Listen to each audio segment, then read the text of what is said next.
The shrill sound of the landlady's furious knocking echoed through the house, vibrating the thin walls. She'd been calling us on the phone for days, but this time it felt different. Complaints had been rolling in from the other tenants, especially those with daughters.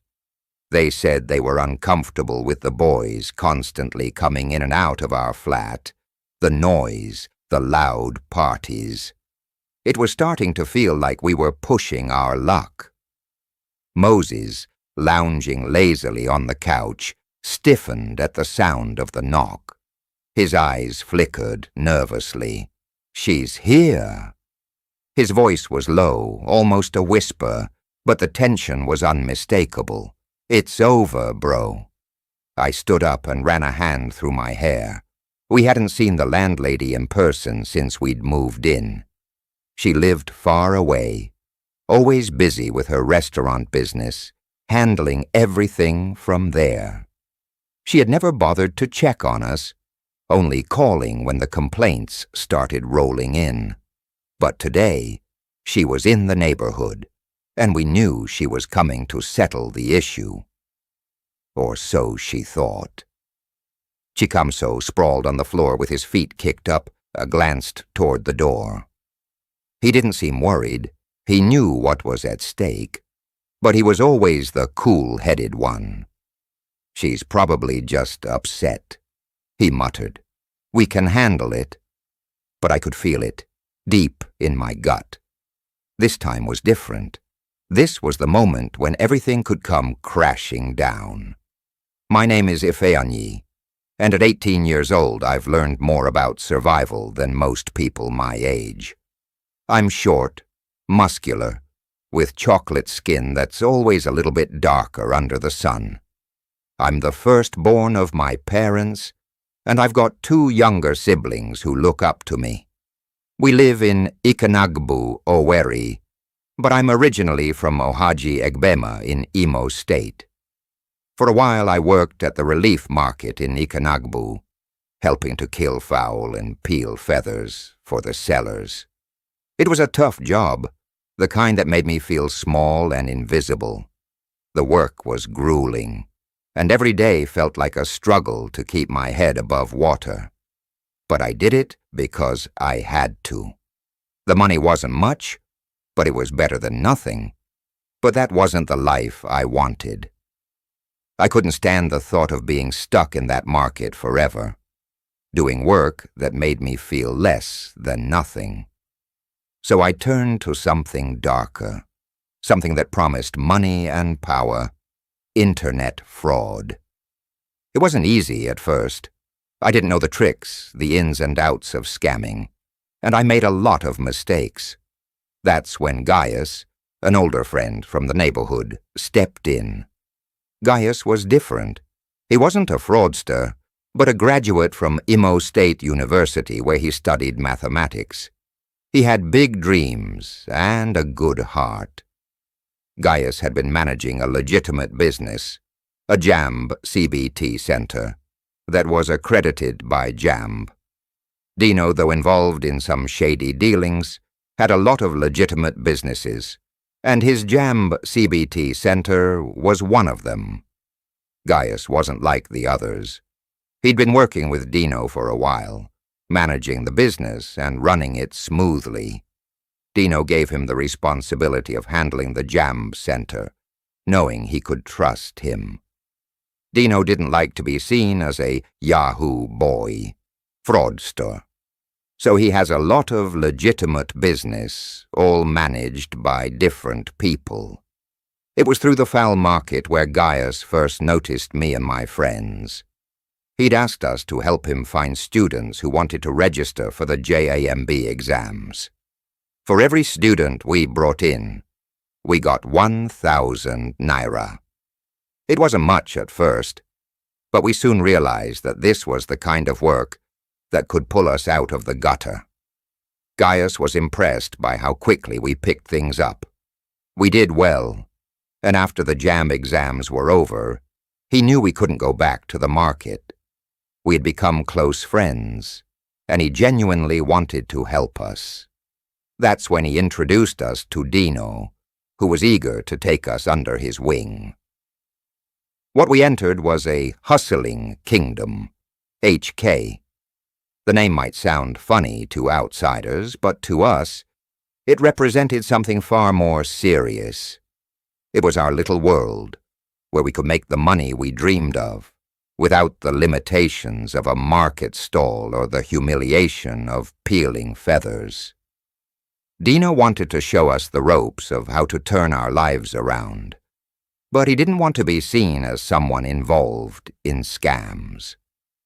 Under Dino's mentorship, we learned how to run operations, how to create fake profiles online, and how to target women with military scam tactics. It was a form of romance scam, using military images and fake personas to build trust with women, then cashing out when they were emotionally invested. We didn't just run the scams, we lived them. Every day it felt like a new challenge. We created fake Facebook profiles, cashed out on our schemes, and eventually stopped working under Dino's watchful eye. Gaius took us in, letting us stay at his family's house while we expanded our reach. His father had passed away, but his mother had no issues with us staying there. We kept our heads down and worked, building up the Hong Kong operation. Gaius handled all the logistics, including setting up a fake delivery company to help us carry out our scams. He took a 30% cut of everything we made, but it was worth it. Gaius saw how lucrative this is, so he started accepting boys. He has learnt a lot from us. He just passed the knowledge to the boys. He shares their money 60-40. He bought a new Venza and started building his house. We were no longer working at the market. We were living the dream. We had the latest iPhones, designer clothes, and a stream of women who wanted to be with us. We partied in expensive hotels, hosted strippers, and threw wild parties with games of truth or dare. Our life had become a blur of luxury, and we were thriving. But with the money came problems. We knew it wouldn't last forever. As we became more successful, more boys in the neighborhood began to take notice. They wanted to be part of the HK, and soon we were running our own crew. We rented a 3-bedroom flat, each of us taking a separate room and continuing our sexcapades. We posted pictures of our lavish life on WhatsApp and Facebook, attracting more attention and, of course, more women. The landlady had never bothered us in person. She lived far away and was always busy with her restaurant business, but the complaints from the other tenants had been piling up. The noise, the comings and goings, the smell of cologne and expensive liquor. She'd call us every now and then, asking us to come see her at the restaurant. We'd make our way over, feeling the pressure rise with each step. But today was different. She had shown up unannounced. Since she had been knocking and we hadn't opened, she took matters into her own hands. With no other option, she opened the veranda window, shifting the curtains slightly. She wasn't prepared for what she saw. Standing there, her face went pale as she took in the sight before her. Behind the window, more than 30 boys were scattered across our parlor, glued to their laptops, faces lit by the glow of the screens. Some were on their phones. The landlady froze for a moment, then her face contorted with anger and disbelief. "Jesus!" she screamed. "What have you boys turned my house into?" I locked eyes with Moses. "Run!" I hissed. We didn't have to say anything more. As soon as we realized the landlady had seen us, the reality hit us all at once. There was no excuse left. We had nowhere to hide. We dashed for the back door, grabbing our phones as we ran. No time to grab clothes. Boys were rushing in all directions, some of them grabbing their laptops, others running with only boxers on, as we bolted through the alley, hoping to escape before the police arrived. I could hear the landlady, her voice trembling as she dialed the police, frantic with the realization of what she had just discovered. "They've turned my house into a criminal den," she screamed into the phone. We didn't stop running until we were sure we had put as much distance between us and the house as possible. Some boys lagged behind, but the rest of us kept pushing forward, not daring to look back. We didn't know what would happen next, but one thing was clear. We had crossed a line. There was no going back. The life we had built, the personality we have become our hideout is gone, and the landlady would give our information to the police, and we would get arrested. Our life now is hanging by a thread.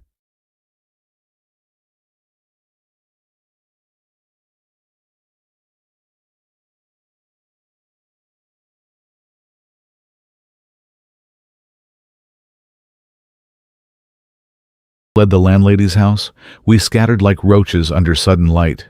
Some of the boys ran to their girlfriends' places, others to distant relatives. But Moses, Chicamso, and I knew we couldn't risk it. The police would check our known hideouts first. Gaius, always the strategist, had a plan. "Go to Hotel Royale," he had said over the phone, his voice steady despite the chaos. "It's expensive, but they don't ask questions. Stay there for a month. Let the heat die down." Hotel Royale was a mid-range place on the outskirts of Owerri, far enough from Ikanagbu to avoid suspicion, but close enough that Gaius could still reach us. The first week was tense. Every siren outside made my heart leap. We barely left the room, surviving on overpriced room service and cheap liquor. The TV stayed glued to local news channels, waiting for our faces to flash across the screen. Moses paced the room like a caged animal. "We can't stay here forever," he muttered. "We need to move money. Check our accounts." Chicamso, ever calm, shook his head. "The police will be monitoring our transactions. We wait." Gaius visited twice, bringing cash and new burner phones. "Your mothers are handling it," he assured us. "Madame Ogechi is angry, but she's not heartless." My mother, a devout woman with a spine of steel, had always been against my lifestyle. But blood was blood. She went to Madame Ogechi's restaurant, knelt, and begged, not for me, but for the sake of my younger siblings who still needed their brother.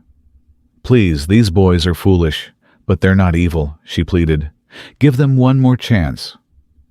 Madame Ogechi, a stout woman with a sharp tongue, had initially refused, but after days of persuasion, and, as we later learned, a discreet payment from Gaius, she relented. The police report was lost. The complaints were resolved. When we finally left the hotel, we didn't return to Ikanagbu.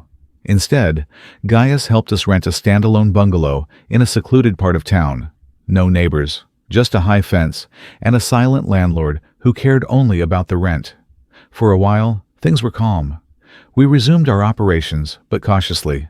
No parties, no flashy posts, just quiet, efficient scamming. But my mother wasn't fooled. One evening, she showed up unannounced at the new house. Her eyes swept over the expensive furniture, the laptops, the stack of cash on the table. She didn't shout. She didn't cry. She just looked at me with a sadness that cut deeper than anger. "Efeanyi," she said quietly, "this life will bury you." I laughed it off. "Mama, we're being careful now. The police thing was a mistake." "It's not just the police." Her voice cracked. "Do you think money gotten like this has no curse? Look at your friends. Look at their eyes. There's no light left in them." I didn't listen. Not then. A month later, Moses called a meeting. "We've been playing small," he said, his eyes gleaming. "There's a way to make real money, fast." Chicamso leaned forward. "Yahoo Plus." The room went still. I had heard the stories. boys who sacrificed girls for wealth, who visited native doctors for charms made with blood. It was the darkest corner of our world, the point of no return. "No," I said flatly. "We're not doing that." Moses smirked. "Then stay poor. But me, I'm tired of begging white women for pennies." The next week, Moses and Chikamso moved out. They rented a mansion in Aladinma, one of Owerri's most expensive neighborhoods. Their Instagram pages flooded with luxury, new cars, stacks of dollars, girls draped over them like jewelry. I visited once. The place reeked of incense and something darker, something metallic. On the wall hung a framed photo of a young girl I didn't recognize. When I asked, Moses just smiled. Our luck charm. That night, I packed my things and left. Back at my family's house, my mother didn't say, "I told you so." She just handed me a brochure for an online cybersecurity course. "You're smart, Ifeanyi. Use it for something good." For the first time in years, I slept without checking my phone for new scams. Meanwhile, Moses and Chikamso's empire grew. They were untouchable, flashing money at clubs, bribing police, living like kings. But I knew the truth. Yahoo Plus never ends well. And when their reckoning comes, I won't be there to see it. Owerri didn't sleep. Not anymore. Girls were disappearing. The police were confused. Pastors preached in fear. Parents kept their daughters locked inside. But at Club Venus, the music still blasted, the lights still flashed, and the drinks still poured. Tonight, a girl named Adanne entered the club in a black satin dress. Her steps were slow, her face unreadable.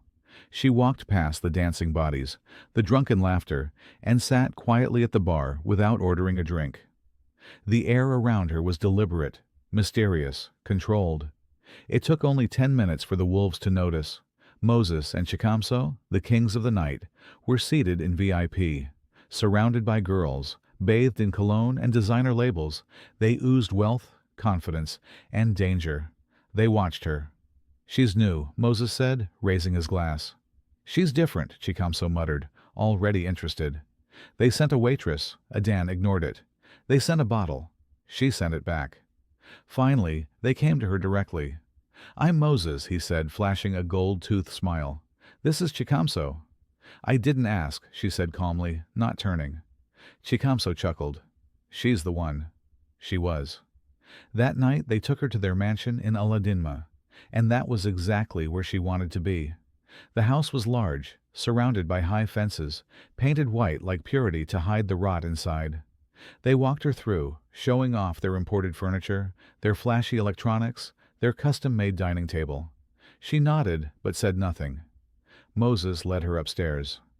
"This is the VIP floor," he said, unlocking the master room. "Only special people come up here." "I'm not here for furniture," she said flatly. Chikamso raised a brow. "What are you here for?" Adanne smiled slightly. "I'm here because I choose to be." That made them laugh, and it made them trust her. In the weeks that followed, she became part of their world. She was there when they had their morning rituals, bathing in black soap, rubbing powder on their tongues, whispering things into mirrors. She was there during their loud parties, girls pouring in from all corners of the state, music shaking the walls, cash thrown like sand. She said nothing. She asked nothing. And they loved her for it. "She's not like the others," Moses told Chikamso one night. "She's the kind you build legacy with," Chikamso agreed. They didn't know her silence was a blade. Moses gave her access to their home. She could go anywhere, except the red room in the basement. That room remained locked. She didn't ask. But she noticed the smells, the scratches on the walls, the faint whimpers that sometimes came at night. She never flinched. They began to lower their guard. Moses started taking her to meetings. Chikamso began leaving his phone around her. They told her about the process, how they chose girls, how they tested them, how they selected only the ones with clean blood. She nodded, listening. She already knew, because her younger sister had gone through the same process. Ngozi had been a first-year student in MSU. Innocent, sweet. One day she vanished. The family searched, cried, begged. She was never found. The moment Adanne saw Moses' face on Instagram, holding a girl who wore her sister's wristband, she knew. She dyed her hair, changed her wardrobe, became someone else, and now she was inside, living with killers, sleeping beside the ones who destroyed her blood, and every day her plans sharpened. One evening, Chikamzo called for a meeting. "We've been playing small," he said, eyes glowing. "There's a new way to scale." Moses nodded. "Yahoo Plus has levels. We've only scratched the surface." Adanne sat still. "We'll need 3 new girls," Chikamzo said. "1 for each shrine." Adanne looked up. "Where do we get them?" They looked at her, surprised. "You're ready?" Moses asked. "I told you," she said coldly. "I'm not here for decoration." They smiled. That night, Adanne drove to the bar alone and cried in the car. Not because she was scared, but because she was close, closer than ever. The next week, the police issued a statement. "Owerri girls are not safe. We are working to trace the pattern." But everyone knew the truth. The police were confused. The rituals were hidden too well. The bodies were never found. The girls, once taken, never returned. Only one man knew what was happening. Ifeanyi. He had been part of the original trio, Moses, Chikamzo, and him. Back then, they did ordinary internet fraud. Nothing bloody, just lies, flattery, fake photos. They made quick money, but greed came. And when Chikamzo introduced blood rituals, Ifeanyi stepped back. "I can't do that," he told them. "This is where I draw the line." They laughed at him. He packed his bags, moved back home, and started learning cybersecurity.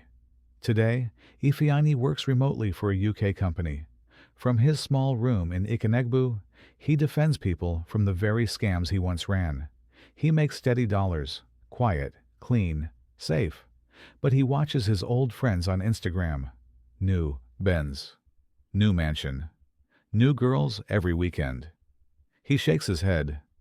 They'll crash soon. He doesn't know how right he is. Back in Aladinma, Adanne moves deeper. She starts suggesting girls. "That one looks innocent. She has no family. That one's a runaway." They listen.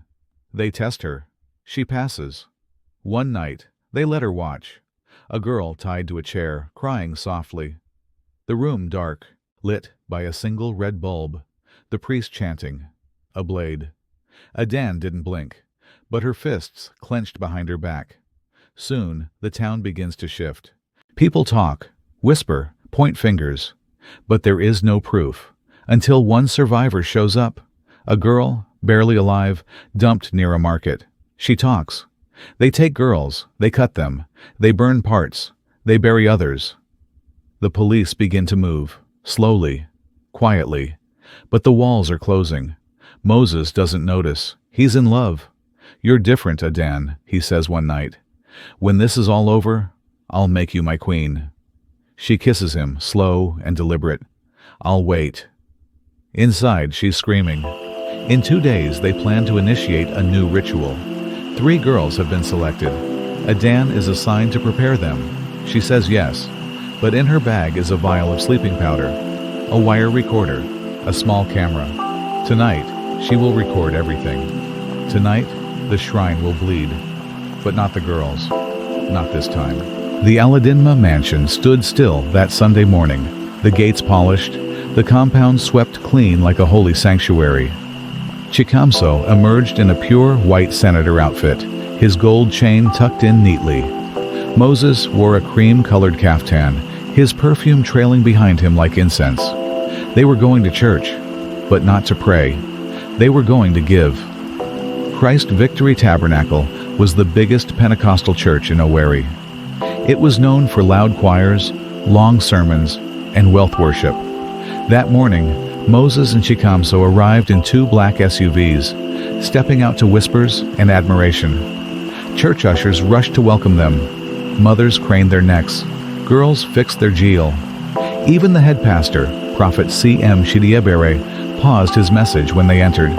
"Ah, the sons of favor have entered," he boomed. They smiled, flashing envelopes. Fat ones. The offering basket was no longer enough. They walked up to the altar with crisp bundles of cash. Naira, dollars, and euros. Cameras clicked. The pastor placed his hand on their heads, declaring, "You will never lack, from glory to glory. Anyone who rises against you will fall in shame." The church erupted, in Amen. Adanne sat quietly at the back, watching everything. She wore no makeup, no jewelry, just a plain blouse and a skirt. She didn't bow her head when they prayed. She didn't say Amen. She knew what the money cost, and she wasn't moved by white garments or loud blessings. That evening, as the sun cast a golden hue across Owerri, Ifeanyi came. He hadn't seen them in over a year, not since they parted ways. He walked into the compound, dressed simply. Dark jeans, polo shirt, laptop bag hanging from his shoulder. No chains, no entourage. The security man hesitated, but Ifeanyi told him, "Tell Moses it's his brother from the beginning." Surprisingly, they let him in. He found Moses and Chikamso lounging in the garden, sipping Hennessy under a gazebo surrounded by exotic flowers, and 3 girls giggling in the background. Moses raised a brow. "Ifeanyi, I just came to talk," he said, sitting down slowly. Chikamso didn't even look up from his phone. "I've been hearing things," Ifeanyi began, voice calm but firm. "Girls missing, ritual whispers, you two living like emperors. I know what this is." Moses scoffed. "You came to preach?" "No," Ifeanyi said. "I came to warn you." They looked at him now. "You've gone too far," he said. "The police are investigating quietly. Survivors are talking. It won't be long." Chikamso laughed. "So what? You'll report us?" "No," Ifeanyi said honestly. "I still remember when we ate biscuits with Gary. I won't betray you, but I'm begging you, stop now, before it's too late." Moses stood up, eyes sharp. "You don't belong here anymore. You left us. You chose poverty and VPN jobs." "It's not poverty," Ifeanyi said. "It's peace." Chikamso rose too. "Leave our house." Ifeanyi stood, took one last look around, the girls, the money, the false calm, and walked away. No one followed. The transformation didn't stop with the boys. Moses' mother, once a humble food vendor, now drove a Toyota Highlander and wore head-to-toe lace to market. She told people, "My son is into foreign contracts. He deals with white men. Online business." She built a bungalow in Mbaise and started giving testimony in churches. "I was once a tenant," she would say proudly. "Now I'm a landlady, and it's not by man's doing." Chikamso's mother was worse. She had once cleaned offices. Now she sat in the front row of every church service, spraying money like perfume and ordering around women who once helped her. "My son is a king," she'd say. "He can buy this whole estate." They never asked their sons where the money came from, and if they suspected, they kept quiet. Even when they saw bruised girls leaving their home, even when some girls never came out. Adanne became part of the house now. She had her own room, her own key. Moses adored her. Chikamso tolerated her. The housemaids respected her. And yet, she remained detached. She never brought friends. She never went through their phones. She never asked for money. The only thing she ever asked was, "Can I walk around the compound at night?" They said yes. They didn't know she was mapping exits, studying patterns, watching when the rituals happened, and who was involved. She was writing everything in a small notebook hidden in her bag. Dates, names, times. She wasn't just living among wolves. She was studying them. One night, around 2 a.m., Adanne couldn't sleep. She stepped out into the balcony and saw Moses seated outside, shirtless, staring into space with a bottle in his hand. "You okay?" she asked. He didn't answer for a long time. Then he said, "I see their faces in my dreams." She walked over quietly. "Whose faces?" "The girls." Adanne's heartbeat quickened. "They come to me," he whispered. One said her name was Ngozi. Her heart nearly stopped. "I don't even remember which one that was," he continued. "They all scream the same way." Adanne looked away. She had to steady herself to avoid throwing the chair at him. Elsewhere in Owerri, Inspector Chinedu, an honest officer stationed in Ikenegbu, sat over a file labeled Missing Girls, 11 cases. The names blurred together. Some were students, some were from other states. A few had been dancers. There were no leads, no suspects, just fear. But the one case that stood out was Sonia, the girl who escaped. Her mind was broken, but her words were consistent. 2 men, big house. One has a scar. Blood on the wall. Girl named Ngo. She couldn't finish the name, but the inspector had written it down. Ngosi. He circled it with red ink. He didn't know it yet, but he had just found the key. Moses and Chikamso kept up appearances. They funded youth programs. They paid for boreholes in their village. They visited hospitals and donated mattresses. But at night, their hands remained soaked in blood. Every new girl was just another offering. Their faith was no longer in God. Their loyalty was to the Baba in Okigwe, the priest who told them, "As long as you give, you will reign." So they gave, and reigned, and lied. Oweri's fear was growing, but Chikamso and Moses didn't flinch. They still drove through the city like demigods, tinted SUVs gliding past checkpoints like ghosts. They still walked into clubs and left with 3 women on each arm. They still lit up churches on Sundays with thick envelopes and staged philanthropy like theater. They weren't worried, because they had Superintendent Pascal Ikechukwu. Pascal wasn't just any officer. He was the Divisional Police Officer, DPO, of Ikenegbu. Smart, calculated, and feared. His name sent silence through police stations and markets alike. Years ago, Moses and Chikamso had met him by accident at a high-end club in New Oweri. He was off-duty, drinking alone. They noticed his Rolex and the glint of arrogance in his eyes. Moses approached him first. "Oga, let's toast." They drank. They talked. And when Pascal saw their pockets ran deep, he listened. That night, they gave him $2,000 in crisp notes. "Just for drinks," Chikamso had grinned. He laughed. "I like you boys." That was the beginning. Over the next year, they bought his silence in installments.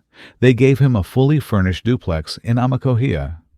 They imported a Lexus RX 350 for his wife. They delivered weekly cash bundles in brown envelopes. And when he asked for entertainment, they sent girls, dancers, university students, divorcees. All willing, some desperate. Pascal never asked where the money came from, or the girls. He didn't need to. Whenever rumors rose about missing girls, Pascal personally shut them down. He bullied journalists. He reassigned curious officers. He tampered with witness reports. When Inspector Chinedu from Ikenegbu Division submitted a file titled "Pattern of Disappearances, Possible Cult Activity," Pascal marked it in red and wrote one word: "Dismissed." He called Chinedu into his office and stared him down. "Be careful," he said coldly. "Curiosity is dangerous in this job."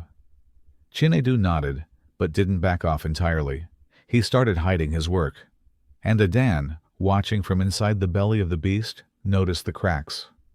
One evening, back at the mansion, Chikamso sprawled on a leather couch while a girl in a white blouse massaged his shoulders. "I feel like a god," he muttered. "Nothing can touch us." Moses poured himself a drink. "We own the streets, the church, the police. We're untouchable." Adanne, seated at the edge of the room, pretended to scroll through her phone. She never argued. She never corrected. But she was listening. Every word. Later that night, she met with Gaius, an old friend from her sister's school, at a quiet restaurant near MSU. Gaius was now working with a human rights NGO. He wore glasses and kept his voice low. "You're playing with fire," he told her. "If they find out—" "They won't," she said, firm. "I'm close, too close to stop now." "What about the cop? Superintendent Pascal?" "Yeah, everyone knows he's the shield." Adanne's eyes narrowed. "Then he bleeds with them." Moses's mother had transformed beyond recognition. She now hosted Women of Power meetings at her new home in Oweri. Her head was always wrapped in shimmering lace. Her nails were always painted gold. "God is blessing my children," she would say loudly. "Enemies will not understand." She gave interviews on Facebook Live, speaking in tongues between boasting sessions. Chikamso's mother was worse. She'd walk into the market wearing imported heels, pushing girls out of the way to buy fresh goat meat. "My son says I shouldn't stress again," she told one vendor. "He's building me a second house in Lagos." They didn't care about the whispers. They didn't care about the bodies. They cared about land, about glory, about packaging.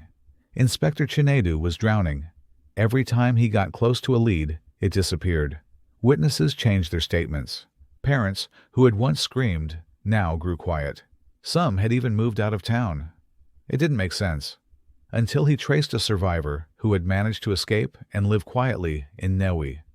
She told him everything. The mansion, the rituals, the priest in Okigwe, the girls who never came back. "I know it's them," she whispered, trembling. Chinedu took notes, shook her hand, and promised to act. When he returned to the station, he found a letter of transfer on his desk. Pascal's signature was at the bottom. Adanne knew she had to act soon. Every night she saw new faces. Girls brought in, drugged, cajoled, promised shopping and cars. Some left, some didn't. She no longer slept. She no longer cried. One evening, while sitting alone in the upstairs living room, Chikamso entered. "You've been quiet lately," he said. "I'm just tired," she replied. He nodded slowly, then leaned in. "I think I'm in love with you." Adanne didn't blink. "That's sweet," she said. "Do you love me enough to trust me?" He smiled, but he didn't answer. The rituals began changing, more intense, more frequent. The priest now came to them. The mansion's basement was expanded. The red room was sound-proofed. Candles stayed lit even during the day. One night, a girl ran out of the house screaming, her dress torn. The neighbors heard. The police were called. Pascal arrived within 10 minutes, siren wailing, uniform sharp. He told the neighbors, "It's a domestic misunderstanding." Nothing to see. The girl was never found again. One night, Adanne slipped into Moses's room while he was asleep. She found his second phone, used only for shrine communication. She turned on the recorder. A message from the priest played. "Prepare 3. 2 must be full blood. The 3rd should be pure. Then the doors will open." She copied the file, saved it, then tucked the phone back under his pillow. She walked back to her room and sat in the dark for hours. They wanted 3. They would get none. The storm came quietly. There were no gunshots, no wailing mothers, no fire in the streets. Just files, recordings, coordinates. Adanne pressed send at exactly 2:17 a.m. A flash drive was left in a brown envelope outside the office of Inspector Chinedu, who was now working at the state CID in Owerri after his sudden transfer was reviewed. The envelope had no note, just one line scribbled in black ink. "Let the dead speak." Inside were voice recordings from Moses's ritual phone, videos of the priest chanting over unconscious girls, photos of blood-stained rooms, screenshots of Chikamso's chats, bragging about the cleansing sessions, and finally bank statements, long lists of transactions showing money transfers to Superintendent Pascal Ikechukwu. By sunrise, the governor had received the evidence. By noon, a special tactical team from Abuja was dispatched to Owerri. The news didn't break immediately. They moved in silence, one by one. Chikamso was arrested in his boxers. He had just returned from a midnight session with the priest when the police broke through the mansion gate. They found a girl half-conscious in a locked room. He didn't speak. He didn't resist. He just stared at the flashlights and cameras like a man already in hell. Moses tried to escape. He fled to Umuahia, hiding in a hotel under a different name. But he made one mistake. He used his favorite alias from his scam days. They caught him within 48 hours. He fought. They broke his jaw. The native doctor was burned out of his shrine. Local youths from Okigwe, enraged by the discoveries, stormed the forest compound and set the place on fire. He tried to run through the back bush trail. They dragged him out barefoot, stripped him naked, and handed him to the police. Even the officers refused to sit near him in the van. Superintendent Pascal was harder. When confronted with the files, he denied everything. "These are fake, fabricated to destroy my name." But the evidence was airtight. House deeds in his name, Foreign transfers from Chikamso's account. Photos of him receiving girls delivered like packages. His badge was stripped before he left the building. His own junior officers watched in silence as he was handcuffed and shoved into a black SUV. The news broke on Channel's TV by Friday evening. Owerri ritual empire busted, high-profile Yahoo Plus syndicate falls. Social media exploded. Names were listed, photos were leaked. A video clip of one rescued girl being wheeled out on a stretcher with tears running down her face went viral. Everyone knew now. Even their mothers. Moses's mother fainted in her living room when she saw the footage. Her beloved son, the one who once bought her a Toyota Highlander, was now being called a butcher on national TV. Neighbors who used to envy her now whispered outside her gate. Her lace wrapper meant nothing anymore. Chikamso's mother refused to believe it. She went on Facebook Live, defending him in Igbo, calling it a political setup. But as evidence piled, she locked her page. Her phone stopped ringing. Her front porch grew cold. Adanne watched it all unfold from a small hotel in Naze. She never went back to the mansion. She never looked back. When the priest was arrested, she wept alone in the bathroom, not from joy, but from exhaustion. Ngosi's photo sat on the dresser. Adanne touched it gently. "It's done," she whispered. "Sleep now." 3 weeks later, Ifeanyi received an email from his UK-based cybersecurity company. Subject: Relocation Offer, London Office. He sat in stunned silence. They wanted him physically present. They were offering sponsorship, accommodation, and a salary in pounds, triple what he currently earned. He told his mother. She broke into tears and hugged him. "You made us proud. You saved our name." He didn't pack much, just his laptop and passport. He boarded the plane 2 days later.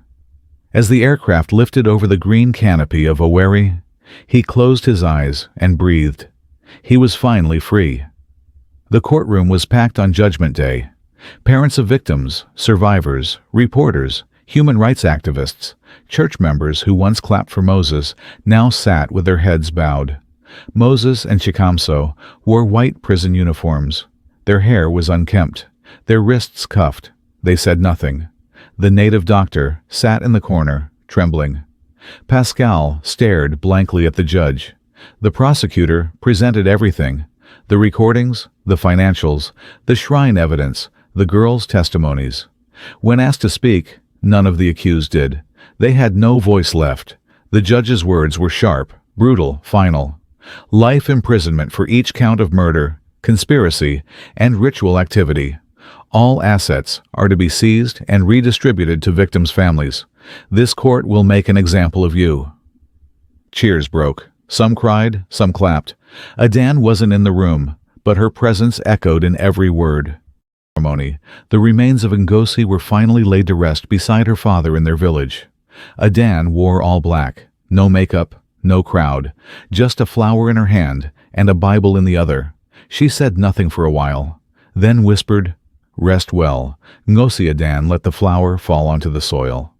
Then she turned and walked away. Back in her one-bedroom apartment, Adanne sat by her small wooden table. She opened a leather-bound diary and flipped to the last page. She wrote, "They thought they were gods, but gods bleed too. Adanne." She closed it, locked it in her drawer, and turned off the light. Owerri was quiet again, for now.